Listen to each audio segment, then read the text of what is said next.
बिस्मिल्लाहिर्रहमानिर्रहीम। मैं हूं फैसल यार और आज हम स्टार्ट करने जा रहे हैं चैप्टर नंबर 5 एफएससी पार्ट 2 का मैथमेटिक्स चैप्टर नंबर 5 इसकी एक्सरसाइज 5.1।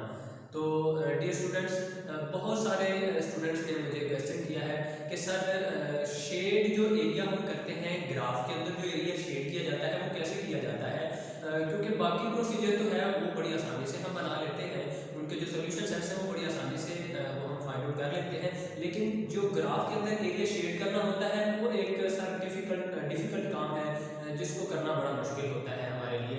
तो उसके लिए आइए एक्सरसाइज स्टार्ट करने से पहले हम उस ग्राफ को एक्सप्लेन करते हैं क्या है। तो सबसे पहले हमारे पास आता है सॉल्यूशन ऑफ लीनियर इनइक्वालिटी। तो सॉल्यूशन ऑफ लीनियर इनइक्वालिटी सबसे पहले देखते हैं फाइंड कैसे की जाती है। तो सॉल्यूशन ऑफ लीनियर इनइक्वालिटी के लिए हमारे पास लेट्स सपोज ये एक लीनियर इनइक्वालिटी है ax + by less or equal to c। तो हम कहेंगे all those values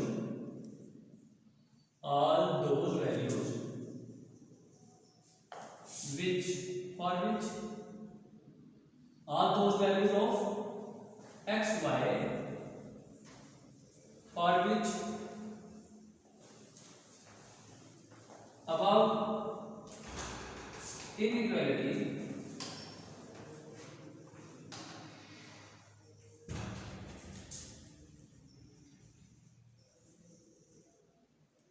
satisfy कि हमारे पास वो तमाम वैल्यूज x y की फॉर्म में जिनके लिए हमारी जो अबव इनइक्वालिटी जो है वो सेटिस्फाई करती है। फॉर एग्जांपल हमारे पास एक इक्वेशन है 2x + 3y ग्रेटर और इक्वल टू 7 और यहां से हम एक सॉल्यूशन लेते हैं 1 2। लेट्स सपोज ये हमारे पास एक सॉल्यूशन है, तो यहां इसके अंदर अगर रिप्लेस करेंगे 2 * 1 + 3 * 2 greater or equal to 7, then 2 + 6 greater or equal to 7, 8 greater than 7, it's mean this is true।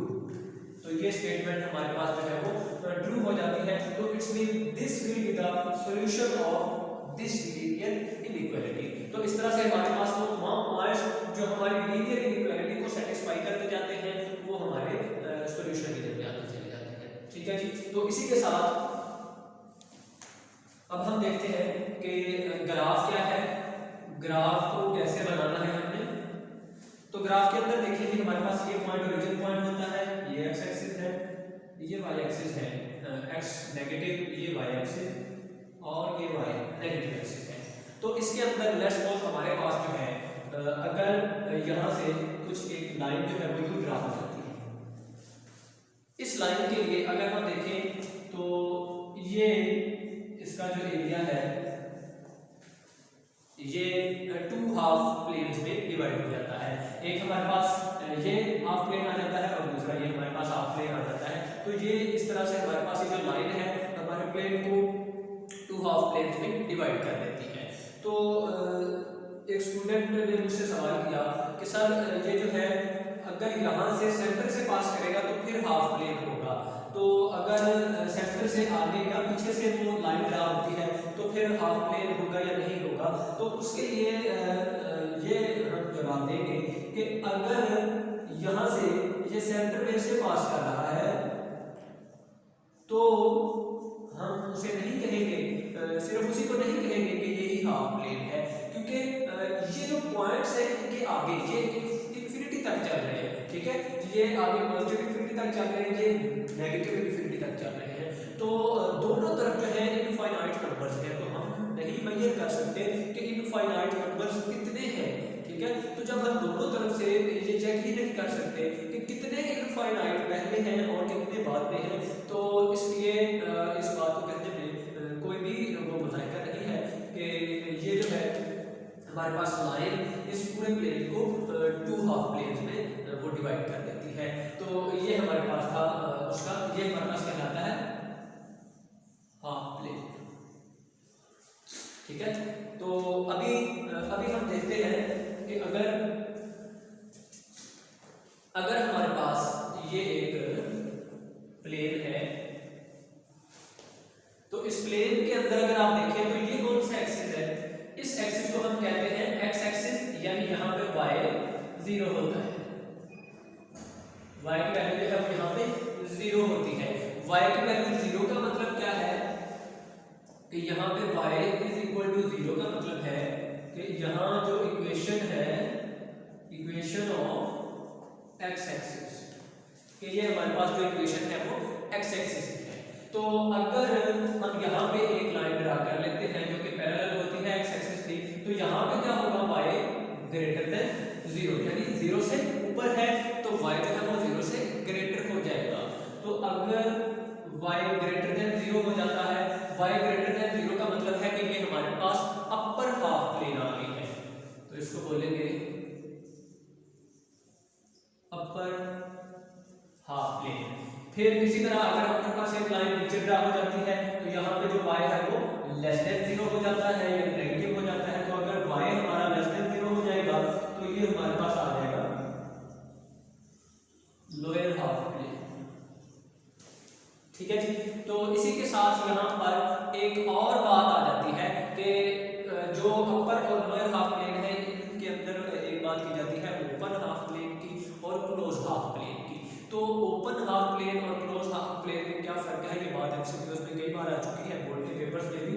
तो ओपन हाफ प्लेन उसे कहा जाता है कि जब आपके पास यहाँ इनइक्वालिटी में इक्वल साइन नहीं आता, जब इनइक्वालिटी में यहाँ पे इक्वल साइन आ जाएगा, यहाँ पे इक्वल साइन आ जाएगा, तो फिर हम कहेंगे कि इसका जो ग्राफ होगा वो क्लोज हाफ प्लेन होगा। ठीक है जी। तो अगर इसके इनइक्वालिटी के अंदर जस्ट हमारे पास ये ग्रेटर का साइन आ जाएगा या लेस का साइन आ जाएगा तो उसको हम कहेंगे कि ये हमारे पास ओपन हाफ प्लेन है। ठीक है जी। तो फिर इसी तरह अगर हमारे पास यहाँ पे ये x एक्सिस है तो ये y एक्सिस है तो यहाँ पे x क्या होगा, वो 0 होगा। तो हम कह सकते हैं यहाँ पे x 0 होता है, कहाँ पे, जहाँ पे equation of y axis generate होती है, कि जहां equation of y axis generate होगी वहां पे हमारा x जो है वो 0 हो जाएगा। ठीक है। तो अगर हम यहां पे एक लाइन ड्रा करते हैं, y एक्सिस के पैरेलल लाइन ड्रा करते हैं, तो यहां जो है वो x ग्रेटर देन 0 हो जाएगा। तो x ग्रेटर देन 0 का मतलब है कि ये हमारे पास राइट हाफ प्लेन है। ठीक है। और फिर अगर हमारे पास u लाइन ड्रा हो जाती है, यहाँ पे x हमारा क्या है, लेस देन 0, ये पैरेलल है लाइन y एक्सिस के, तो y एक्सिस से पीछे ड्रा हो रही है, तो ये हमारे पास यहाँ जो है x एक्सिस जो है वो लेस देन 0 होगा, x की वैल्यू लेस देन 0 होगी। तो जहाँ हम लिखते हैं x लेस देन 0 है तो ये हमारे पास लेफ्ट हाफ प्लेन है। ठीक है जी। तो इसी तरह अगर यहाँ पे भी हमारे पास ग्रेटर का साइन है और इसके साथ इक्वल का साइन भी अगर आ जाता तो हम कहते हैं ये क्लोज हाफ प्लेन है, और चूंकि यहाँ पे जस्ट ग्रेटर का साइन है तो ये हमारे पास ओपन हाफ प्लेन है। ठीक है जी। तो इसी के साथ अब हम देखते हैं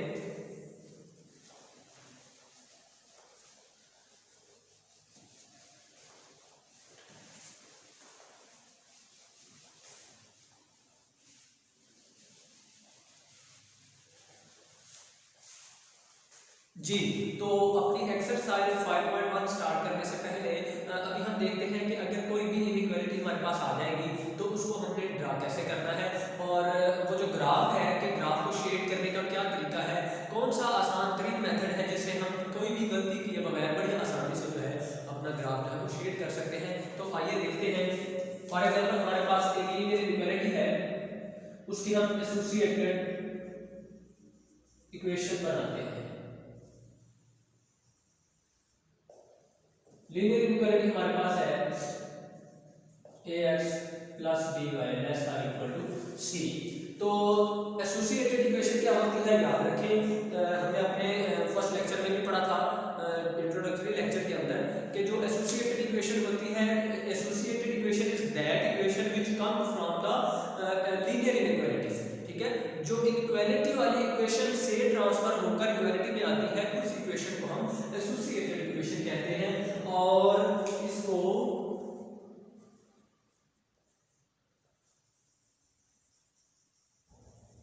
कॉन्स्ट्रेंट भी बोला जाता है। कॉन्स्ट्रेंट क्योंकि यहाँ पे रिस्ट्रिक्शन आ जाती है, हमारे पास बाउंडिंग आ जाती है, हम इस इक्वालिटी को फिक्स कर देते हैं, तो इस वजह से ये कॉन्स्ट्रेंट बोला जाता है इसको। तो एसोसिएटेड इक्वेशन जो है, अगर यहाँ पर हमारे पास आ जाएगा ax + by = c, तो ये हमारे पास एसोसिएटेड इक्वेशन जनरेट हो जाती है।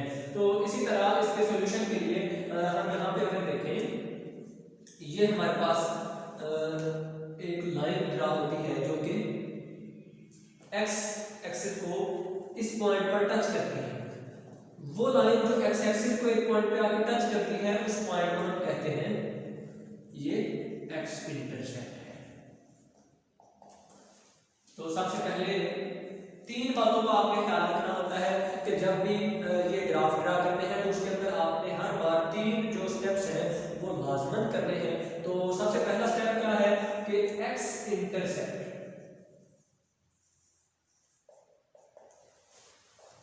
ऐसी लाइन जो x एक्सिस को किसी एक पॉइंट पे टच करती है, तो वो जिस पॉइंट पे x एक्सिस को टच कर रही होगी वो पॉइंट हमारा x इंटरसेप्ट कहलाता है। तो अगर देखा जाए x इंटरसेप्ट पर y की वैल्यू क्या है, तो यहाँ पे y 0 है।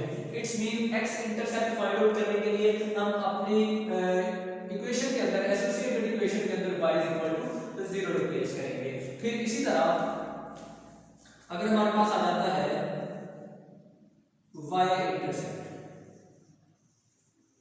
तो y इंटरसेप्ट क्या होगा, y इंटरसेप्ट के लिए हम देखेंगे कि अगर यहां से हमारे पास एक लाइन ड्रा हो रही है, वो लाइन y एक्सिस को इस पॉइंट पे अगर वो टच कर रही है, तो इस पॉइंट को हम कहेंगे कि ये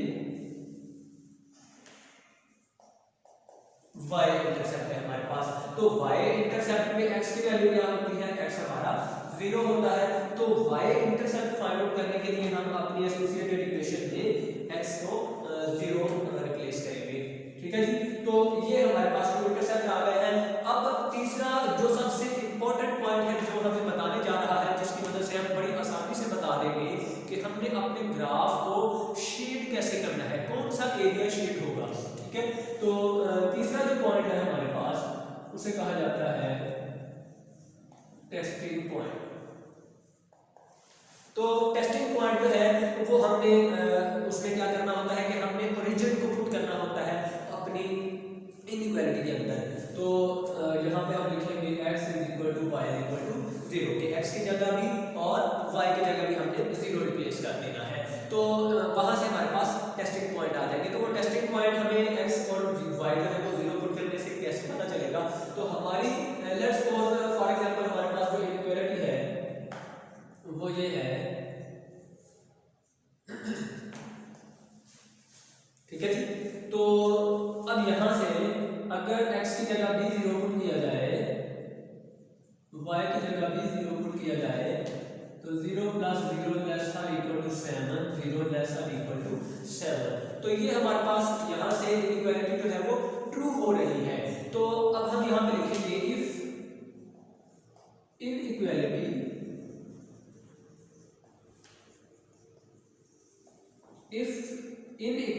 becomes ट्रू, कि अगर हमारी ये इनइक्वालिटी जो है वो ट्रू हो जाती है, देन शेड ऑफ ग्राफ, जो शेड ऑफ ग्राफ होगा वो टूवर्ड्स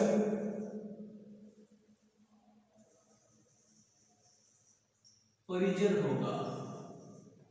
यानी अगर हमारी इनइक्वालिटी ट्रू हो जाती है, सेटिस्फाई कर जाती है उसको, तो फिर हम कहेंगे कि हमारा जो शेड ऑफ ग्राफ होगा वो टूवर्ड्स ओरिजिन होगा, ओरिजिन की तरफ होगा। ठीक है, तो अगर हमारी जो इनइक्वालिटी, यानी अगर यहाँ पे आ जाएगा -7, तो माइनस आ जाए, तो फिर हमारी ये इनइक्वालिटी जो है वो फॉल्स हो जाती है। यानी अगर मैं यहाँ पे लिखता हूँ 2x + 3y ≤ -3 फॉर एग्जांपल, अब यहाँ पे टेस्टिंग पॉइंट लगाते हैं, तो ये हमारे पास 2 × 0 + 3 × 0 लेसर इक्वल टू -3, तो 0 लेसर इक्वल टू -3, 0 लेसर से नहीं, तो ये फॉल्स हो जाएगा हमारे पास। तो यहाँ पे फिर लिखा जाएगा इफ इनइक्वालिटी becomes false। अगर हमारी इक्वालिटी जो है वो false हो जाती है तो फिर हम कहेंगे then शेड ऑफ ग्राफ, जो हमारा शेड ऑफ ग्राफ होगा वो क्या होगा, अवे होगा, अवे फ्रॉम ओरिजिन होगा। ठीक है, यानी कि लेट्स सपोज अगर हमारे पास यू एक ग्राफ है और इसके अंदर एक लाइन ये है हमारे पास, दूसरी बाउंड्री लाइन लेट्स सपोज हमारे पास यूं आ जाती है। ठीक है, तो अब हमने देखना है कि इन दोनों को शेड कैसे करना है। अगर ये दोनों जो बाउंड्री लाइंस है ये इनकी इक्वालिटी जो है वो ट्रू हो जाती है तो हम कहेंगे कि हमने इनका शेडेड एरिया जो है वो ओरिजिन की तरफ करना है, इसका भी ओरिजिन की तरफ, इसका भी ओरिजिन की तरफ, तो ये एरिया जो है हमारा वो शेडेड एरिया होगा। तो इस तरह से बड़ी आसानी से हम बता सकते हैं टेस्टिंग पॉइंट की मदद से कि हमने अपना ग्राफ जो है वो किस तरफ से शेड करना है। ठीक है जी, तो आइए अब हम देखते हैं अपनी एक्सरसाइज 5.1 को।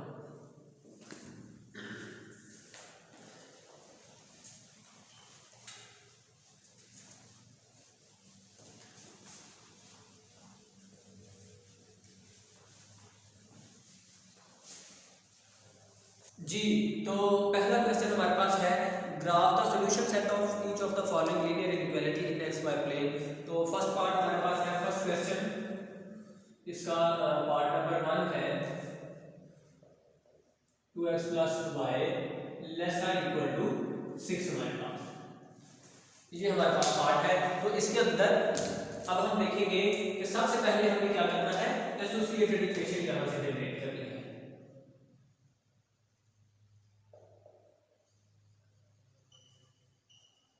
एसोसिएटेड इक्वेशन हमारे पास आ जाएगी 2x plus y is equal to 6। फिर हमने x इंटरसेप्ट फाइंड आउट करना है। तो x इंटरसेप्ट फाइंड आउट करने के लिए हमें क्या करना है, हमने y को इक्वल टू 0 पुट करना है। यहाँ पे लिखेंगे put y is equal to 0। तो यहाँ पे 2x plus y is equal to 6, तो यहाँ से 2x is equal to 6, x is equal to 3। तो सॉल्यूशन सेट में हमारे पास आ जाएगा कि y 0 था तो x हमारे पास 3 आ गया। अब इसी तरह y इंटरसेप्ट फाइंड आउट करेंगे।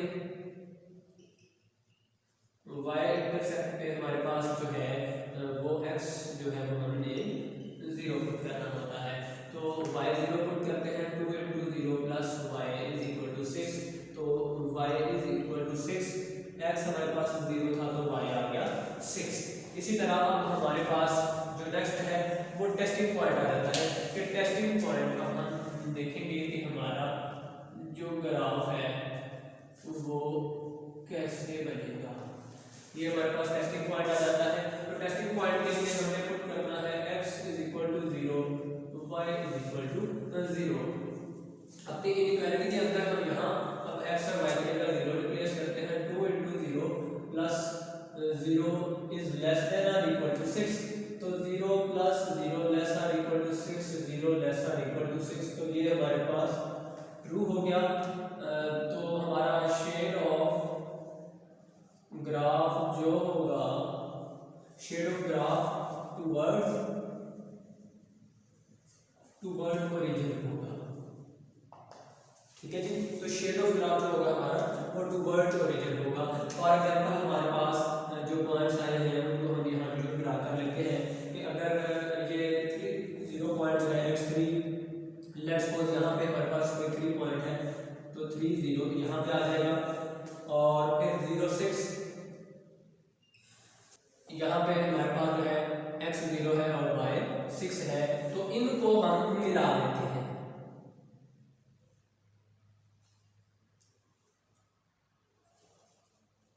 जी, ये हमारे पास बाउंड्री लाइन आ चुकी है। तो इसने हमारे ग्राफ को 2 प्लेन में 2 हाफ प्लेन में डिवाइड कर दिया है।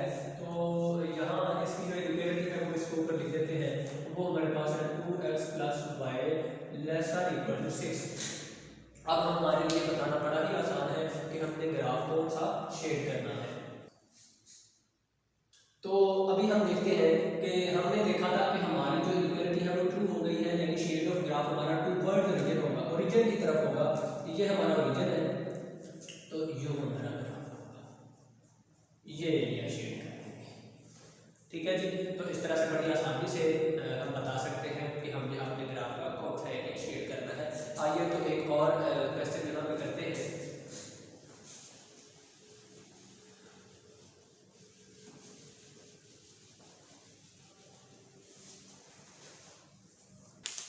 जी, तो सेकंड क्वेश्चन का हमारे पास कोई एक पार्ट ले लेते हैं।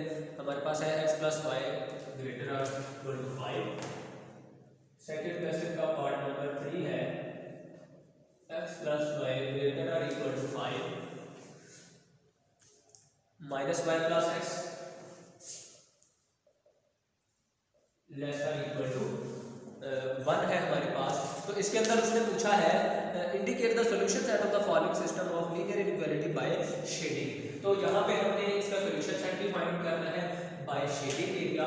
तो सॉल्यूशन सेट क्या होता है, हमने अभी पढ़ा था। सॉल्यूशन सेट को हमारे पास सेट ऑफ पॉइंट्स होते हैं जो हमारी इनइक्वालिटी को सेटिस्फाई कर रहे होते हैं। तो इसके लिए हमारे पास आ जाएगा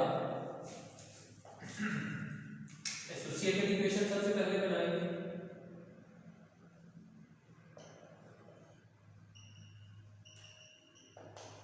एसोसिएटेड इक्वेशन में हमारे पास first equation 5 minus y plus x is equal to 1,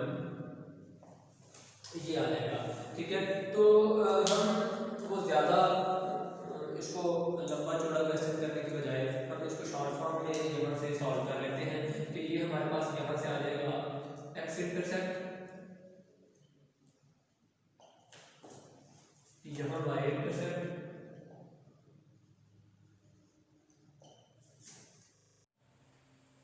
जी। तो अब हम देखते हैं कि हमारे पास टू इक्वेशंस है। एसोसिएटेड इक्वेशन यहाँ पे लिखते हैं x + y is equal to 5 है, और दूसरी हमारे पास है minus y + x is equal to 1। तो इसके सॉल्यूशन सेट के लिए हमने देखा कि y तो हमारे पास यहाँ पे 0 रहेगा, तो y कंपोनेंट हमारा 0 आ गया। तो यहाँ y को 0 रिप्लेस करेंगे तो x आ जाएगा 5, तो यहाँ मैंने लिखा 5। इसी तरह यहाँ पे y 0 रखूंगा तो x की वैल्यू मेरे पास 1 आ जाएगी। ये हमारे पास टू सॉल्यूशन सेट आ गए हैं। इसके लिए हमने देखा y इंटरसेप्ट में जो x होता है वो 0 होता है, तो हमारे पास x आ जाएगा 0।